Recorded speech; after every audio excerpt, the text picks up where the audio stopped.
All right, welcome back. You're here for that inside track, right? The kind of knowledge that clicks, makes you feel smarter without, wading through pages and pages. Exactly. Quick insights. And today, we're cracking the code on something really quite useful for everyday English negative questions. Yeah, I sometimes think of them as sort of 2-for-1 sentences. 2 for 1. How so? Well, they don't just ask something, do they? They often hint at a negative feeling or maybe some surprise. Ah, right. Instead of saying, I don't know, this isn't great, what do you think? You can just say, Isn't this great? Much smoother. Packs more punch, fewer words. It's efficient. okay, efficient. I like that. And we've got this fantastic guide as our source today lays out all the structures, loads of examples. It's pretty comprehensive.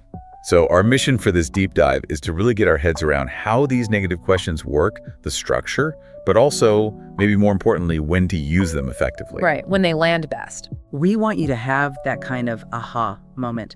See how mastering this little bit of grammar can genuinely sharpen up your communication. Definitely. It's a subtle tool, but powerful. Okay, let's dive in. Simple present tense first.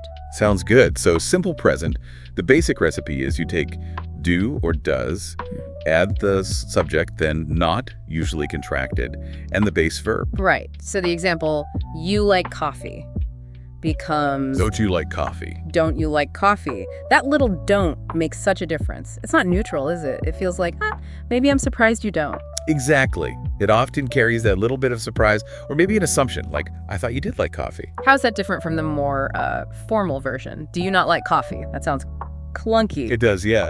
Do you not like coffee is perfectly correct grammar, but it feels, like you said, clunky, formal, maybe even a bit pointed. Yeah, confrontational almost. Could be. Whereas don't you like coffee Yeah. is just much more common in conversation. It flows better and it bundles that question with the negative expectation. Much more efficient. That nuance is everything. And the guide shows it works for all sorts of subjects, right? Doesn't he know? Aren't they coming? Oh, wait, that's continuous. Jumping ahead. Stick to simple present. Doesn't she work here? Don't we have enough? Doesn't it make sense? Oh, doesn't the bus leave at 10? Loads of examples. Shows how common this structure really is. Okay, got it. For simple present.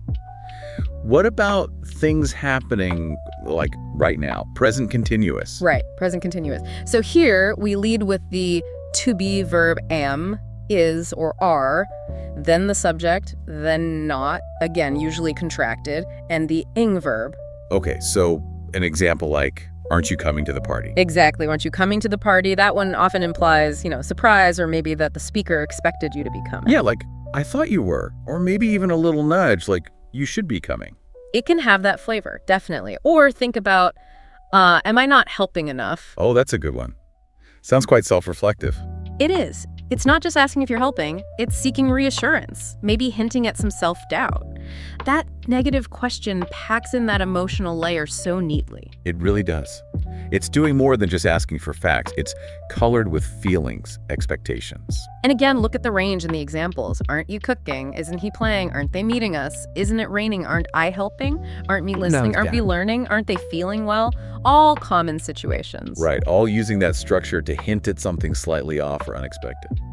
Okay, let's rewind. Talk about the past. Simple past tense. Simple past. Very consistent pattern here.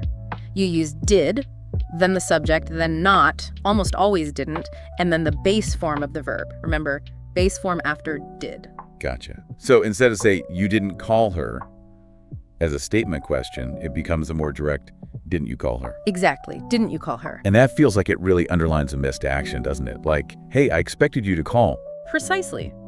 That sense of expectation, maybe a broken promise or just a surprise, the examples show this well. Didn't she finish the report?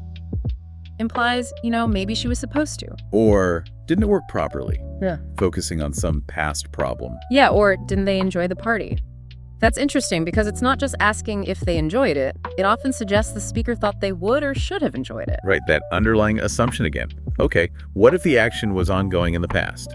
Past continuous. Past continuous. So here we use was or were, then the subject, then not, wasn't or weren't, and the ing verb again. Okay, like, weren't you working last night? Yep, weren't you working last night? That one could sound a bit suspicious, like maybe the speaker thinks you were actually doing something else. It can, yeah. It often points at a kind of discrepancy, like, I thought you were working, but maybe you weren't. Or, wasn't she reading the instructions? Implies perhaps she made a mistake because she wasn't reading them. Ah, okay. Highlighting a possible cause and effect. Could be. Or, weren't they playing quietly? Suggests they probably weren't being quiet. Right. And wasn't it raining all day?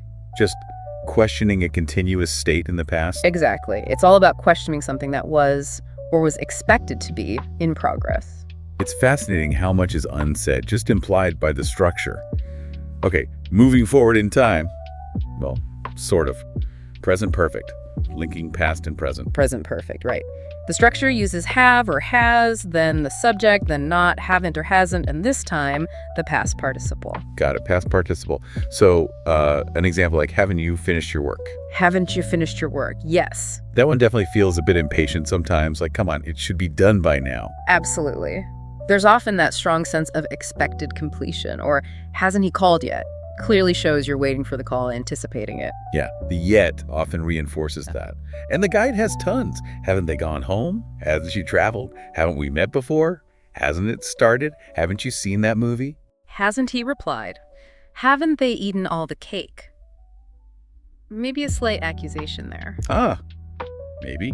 Hasn't the train arrived? All carry that sense of it should have happened by now. That's the core idea of the present perfect negative question. Okay, great. We're covering the tense as well. What about the future? Using will.